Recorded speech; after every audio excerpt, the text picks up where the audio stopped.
What's going on, guys? Welcome back to another play and analysis video. And today, let's look at the 6th-seeded Hurricanes versus the 11th-seeded New York Rangers. Don't forget, this is all just my opinion. And if you don't agree with me, or if you do agree with me, let me know what you think is going to happen in this series down in the comments below. And also, don't forget, none of this is set in stone at this current time of this recording. All this is up in the air. There's some players that might not even play in these play-in series with what's going on in the world. So just remember that this is just assuming that every single player plays. So without further ado, let's get started. First, let's take a look at how these teams got here. Let's look at the Hurricanes first because they're higher in the standings. Through 68 games, they have 38 wins, 25 losses, 5 overtime or shootout losses, good for 81 points and 4th in the Metro Division. Before the break, they went 5-4-1 in their last 10 and ended on a 3-game win streak. Up next is the Rangers. 70 games played, 37 wins, 28 losses, and 5 overtime or shootout losses. And even though they have 79 points, which is only 2 points behind the Hurricanes, they're in 7th place in the Metro. Their last game they lost, and in their last 10 they also went 5-4-1 just like the Hurricanes. But like I've said in all my other analysis videos, I'm not putting much weight into the last 10 because those games were over 3 months ago. This is what everyone's been talking about, the regular season series, and that's because the Rangers swept them 4-0. A 4-2 win, a 3-2 win, a 5-3 win, and a 5-2 win. What some people don't understand is that the regular season matchups don't mean anything when it comes to playoffs, and it especially doesn't mean anything since we've been going through this long break right now. I just want to remind everyone that in the 2018-2019 season, the Capitals swept the Hurricanes, but in the playoffs, it was the Hurricanes that won. In that same season, the Islanders went 3-1 against the Hurricanes, but it was the Hurricanes who swept the Islanders in the playoffs. So really, the regular season means nothing when it comes to the playoffs. And to hammer down this point even more, when you look at the Blues who won the Stanley Cup last year, they played the Jets, Stars, Sharks, and Bruins, and they lost the regular season series to every single one of those teams, but ended up beating them in the playoffs. So that's just said to prove that when you're trying to predict a winner, you really can't look at the regular season series.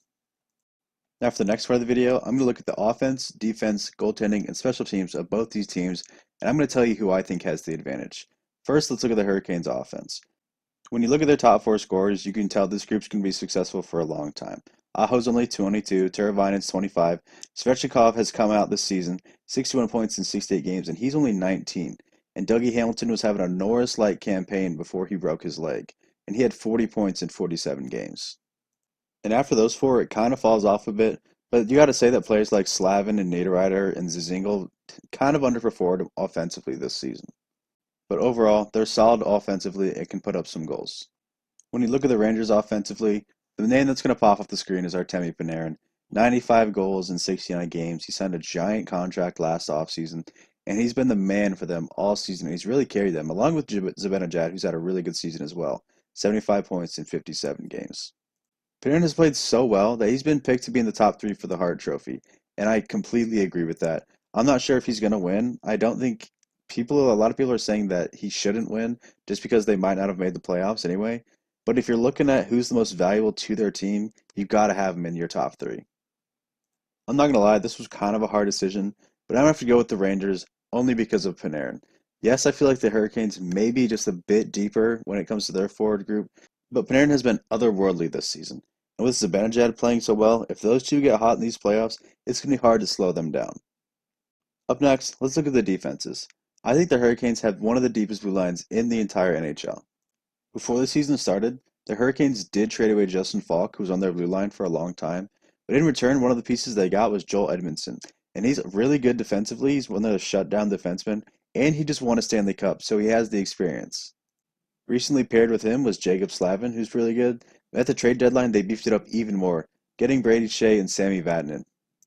As you can see at the bottom, Vatanen's on the IR, but this was back 3 months ago, and he's had time to heal, and he will be back for this series. Also coming back is Dougie Hamilton, and he was having a Norris caliber season before he broke his leg in January. He's one of the most underrated defensemen in the entire league, and I personally think he's going to be a game changer coming back for this team. Now let's take a look at the Rangers, and they're just simply not nearly as deep on the blue line. And part of the reason why is because they're the ones that traded Brady Shea to the Hurricanes. And not counting Smith and Stahl, this group is pretty young. Jacob Trouba is 25, D'Angelo's 24, and Fox and Lindgren are both 21. So really this defensive unit probably won't be really good for another few years, assuming they don't pick anyone up. While the offensive advantage might have been a little bit hard for me, this one was incredibly easy. The Hurricanes have to take it. They're just absolutely stacked. And even if Vatanen and Dougie Hamilton weren't playing, I still would have to give it to them. But the fact that they're coming back just makes this even an easier decision. Now let's take a look at the goaltending. And usually when I do the picture for this, like the background picture, I pick who I think is going to be the starter. But for this series, I truly don't know who's going to be the starter for not only this team, but for the Rangers as well. Goaltending has been the weakest point for the Hurricanes all season. Mrazek played 40 games, went 21-16-2, and had a 905 save percent and a 269 goals against average. That's probably not a playoff caliber goalie right now. Meanwhile, Reimers played 25 games, he went 14-6-2, and he had a 914 save percent and a 266 goals against average. So his numbers were a little bit better. And of course, I can't have this graphic up here without mentioning David Ayres, one game in his entire career, and he was a Zamboni driver, and it was a win. By the time you watch this video, you might know who the starter is going to be. They might have announced it. But as of right now, I think the plan is just to go into training camp and just see who's sharper, who's blocking more shots, who feels like they're more ready to start in this play-in series. If it was up to me, I would probably do James Reimer, just going off what I see right now. He's been a little bit more consistent, and his numbers are just a little bit better.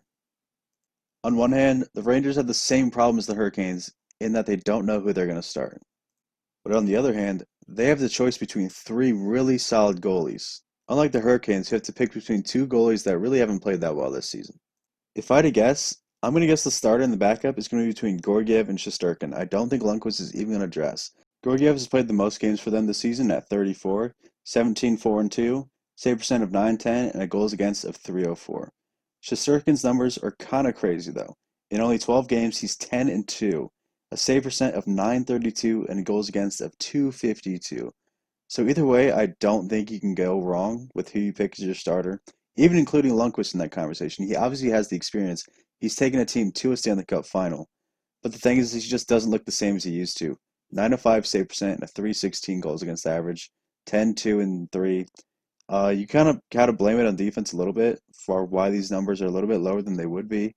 But either way, it just doesn't seem like Lundqvist is going to get a chance in net in this play-in my opinion at least. And if he does, I think they're going to have him as the backup just as a kind of an experience piece to put in behind Georgiev or Shesterkin. But if I had to choose, I'm going to go with Georgiev. He's played more games this season. He seems to be more consistent. And I'm not sure if you want to throw Shesterkin in after 12 regular season games into a play-in series. This decision was incredibly easy. I don't even really need to go into it a whole lot. I would pick all three of the Rangers goalies to start for me over the two that the Hurricanes have. The last category we're going to look at is the special teams, and let's look at the Hurricanes. Eighth in the power play at 22.3%. They've scored 46 goals on 206 opportunities.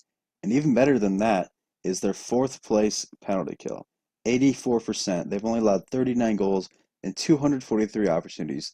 They are solid on the special teams, and that's what a good playoff team needs. Just being slightly better on the power play, the Rangers are ranked 7th, 22.9%. They've scored 52 goals on 227 opportunities. But where these two teams differ is the penalty kill. 77.4% for the Rangers, and that's 23rd in the league. They've scored 52 goals on 230 opportunities. And I just want to point out it's kind of funny that they've scored as many power play goals as they've let in on the penalty kill. This was another easy one. The Hurricanes are ranked top 10 in both categories, and while the Rangers are slightly better at the power play by just a small percent, the Hurricanes are much better on the penalty kill, sitting at 4th in the league compared to the Rangers' 23rd. And now for the part you've all been waiting for, my prediction. I think this is going to be a really fun series. I think it's going to be underrated in the fact that some people aren't really talking about it or paying much attention to it right now, and I don't really see why. And in the videos that do talk about it, people just go on and on about how the Rangers went 4-0 in the regular season. It means nothing, people.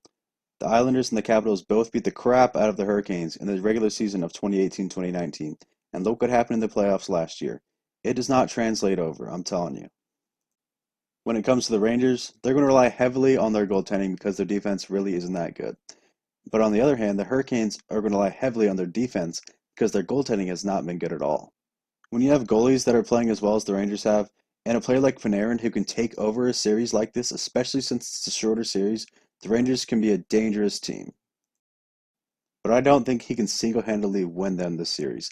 I have the Hurricanes winning in 5 games. I think the series is going to be a lot of fun. I think it's going to go down to the wire to the last game, but I think the Hurricanes' experience from last season is going to pull them through. They won 2 playoff series last year. And while their goaltending has been pretty bad, I think their stacked blue line can make up for it. On the other hand, I don't think the Rangers goaltending can make up for how bad their blue line is. And I really want this series to go 5 because I want to see how Justin Williams plays in Game 5. We'll see if Mr. Game 7 can transfer over to Mr. Game 5. If you made it this far in the video, thank you so much. You have no idea how much I appreciate it. Please hit that subscribe button. It means so much to me. Every subscription counts. It only takes 1 second for you, but it makes my whole day. And don't forget, I'm making a play analysis for every single play-in series, and I'll be continuing this series into the playoffs all the way up to the Stanley Cup Final.